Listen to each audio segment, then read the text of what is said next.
Thank you అన్న. ప్రభువైన యేసుక్రీస్తు వారి శ్రేష్టమైన నామంలో చేరివచ్చిన మీ అందరికీ, వేదిక మీద ఉన్న దైవ సేవకులకు ఈరోజు ఈ ఫస్ట్ యానివర్సరీ వేడుకగా ఆహ్వానించిన దేవుని సేవకులకు ప్రత్యేకమైన వందనాలు తెలియజేస్తున్నాను.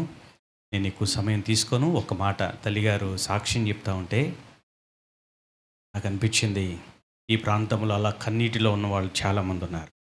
అందుకే ఇక్కడ దేవుడు ఆయన మందిరాన్ని ప్రారంభించాడు. దేవునికి మహిమ కలుగును గాక. దేవుని అవసరతలో ఉన్నవారు చాలామంది ఇక్కడ ఉన్నారు. This is the place that God visits his people. ఈ స్థలంలో దేవుడు ఆయన ప్రజలను దర్శించే స్థలం. ఆయన కనుదృష్టి ఇక్కడ ఉంచుతానన్నాడు. వారి ప్రార్థనలకు ఆయన చెవియొగ్గుతానన్నాడు. ఈ మందిరంలో మీరు కన్నీరు కారుస్తూ ఉండగా, కన్నీటిలో బంధింపబడిన వారి ప్రాంతంలో అనేక మంది ఉన్నారు.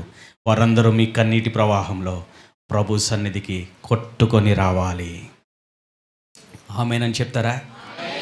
వచ్చే సంవత్సరం నెక్స్ట్ యానివర్సరీ కల్లా రామవరపాడు, ఎనికేపాడు కాదు, ఈ ప్రాంత ప్రజలతోనే ఆత్మల నింపుదల ఈ మందిరంలో జరగాలి. ఆమేన్.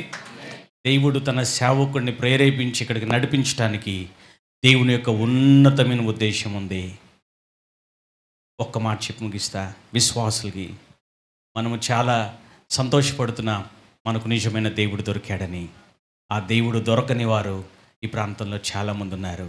మనము వీధి సువార్త చేస్తే ఒప్పుకోవట్లేదు కదా. ఆ కన్నీటిలో ఉన్న వారిని మీరు గుర్తించగలరా?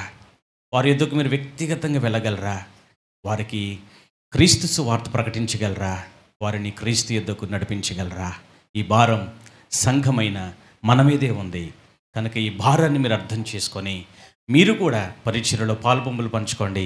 కొన్ని ఆత్మలు ప్రభు యొద్దకు నడిపించడానికి కన్నీటి ప్రార్థన చేయండి. ఈ మందిరము కడవరి మందిరం యొక్క మహిమతో నింపబడుటకు కలిసి ప్రయాసపడండి.